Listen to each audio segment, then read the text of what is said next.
following his 10th round TKO defeat at the hands of Chris Eubank Jr., Nick Blackwell collapsed and was taken from the ring on a stretcher. Channel 5, which is the television station which aired the fight, reported that he was being tended to backstage by an anesthetist.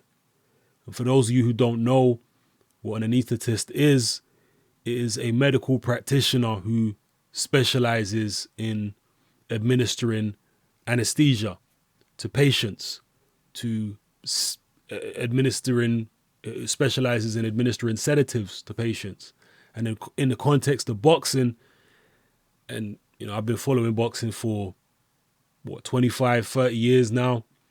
In the context of boxing, normally when a fighter is being tended to by an anesthetist, it's normally when they are being put in a medically induced coma, I'm afraid. And that is normally done. They say it's normally done as a precautionary measure when there is a suspected case of brain injury. But in my experience, I can't remember off the top of my head when a fighter was put in a medically induced coma and he ended up not having a brain injury. Normally they do end up having brain injuries when they're put in these medically induced comas. I hope that's not the case with Nick Blackwell, but it's not looking good at the moment. There are rumors rife on the internet that he has a bleed on the brain, and it's horribly reminiscent of those tragedies in the 90s, like Chris Eubank Sr. when he fought Michael Watson, like Nigel Benn when he fought Gerald McClellan, and there were many, many others. Bradley Stone, unfortunately, suffered a serious brain injury. Spencer Oliver suffered a serious brain injury, although Spencer Oliver was one of the few, it's sad to say this, but he was one of the few people who suffered a serious brain injury in a boxing ring who, I don't want to say he made a full recovery because he obviously never fought again, but his cognitive functions and his brain function was pretty much as normal after he received the brain surgery and what have you to remove the blood clot on his brain, Spencer Oliver. And Spencer Oliver works as an analyst for Sky. As you can see, he talks perfectly normally, walks around and lives his life perfectly normally following his brain injury. So he's one of the lucky ones. Normally, it don't end so well. So my thoughts and prayers are with Nick Blackwell at the moment. Boxing is a dangerous sport. It's a brutal sport. And these kind of things, if indeed this is a serious injury to Nick Blackwell, these kind of things do happen. They have happened before and they're going to happen in the future. But it is important that the sport learns from these kind of things. Now, there's a lot of back and forth on the internet about this fight should have been stopped earlier and this, that, and the other. And I have some sympathy with that viewpoint. The early rounds were competitive in this fight. Nick Blackwell was punishing Chris Eubank Jr. for some of his mistakes, particularly in the first 4 or 5 rounds. But by the midway stage, maybe 5, 6 rounds, Eubank Jr. had really got in control. And certainly after the midway point of the fight, it really started to become one-sided.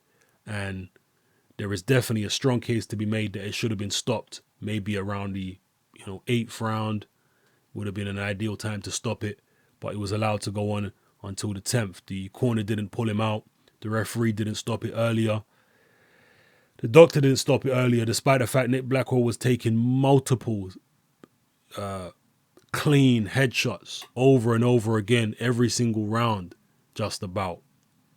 So it was disturbing. And people are very critical of Chris Eubank Sr., but he was ringside and he was pounding on the canvas and imploring the referee to stop the fight way before the referee stopped it. Several rounds before the referee stopped it, Eubank Sr. was telling the ref, stop the fight, stop the fight.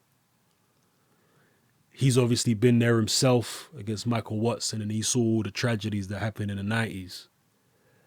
He even went as far as telling Eubank Jr., don't throw any more head punches. Just hit this guy in the body. Now, maybe he was trying to assist his son tactically and telling him the best way to actually score a knockout. Or maybe he was worried about the welfare of Nick Blackwell and was actually saying, you know what, don't hit this guy in the head no more, because I'm worried about what's going to happen to him. As I say, he was certainly imploring the referee to stop the fight several rounds before the referee did stop it. And the referee actually warned Chris Eubank Sr., stop doing that. Stop banging on the canvas and stop shouting. I know hindsight is 2020, but that referee's going to be regretting it tomorrow morning if Nick Blackwell is in a serious way. Let's just put it that way. So regardless of what you thought about the fight, because I've seen people saying it was a one-sided fight, it wasn't competitive and all this kind of stuff. And I'm telling you that no, it was actually competitive in the early rounds, maybe up until, 5 rounds. But whatever the case may be, that is all just petty bickering and nonsense. Because what we all should be focusing on right now is the welfare of Nick Blackwell. Whether we thought the fight was competitive or not, that's irrelevant at this point. Our predictions and all this other rubbish. What's most important is the welfare of Nick Blackwell. So let's pray and hope that this guy makes a full recovery regardless of what has actually happened to him. So, yeah, there it is, people. If you've got any information on the welfare and the current state of Nick Blackwell at the moment, please drop the information in the comment section below and keep us all informed. I know a lot of you guys are out there on Twitter and whatnot who get information a lot faster than we do on YouTube. So please, if you're on Twitter, let us know what's going on. As I say, there are rumors that he suffered some type of brain injury, but they're just rumors at the moment. There hasn't been any type of formal announcement by the Blackwell team or any medical staff at whatever hospital he's being treated at.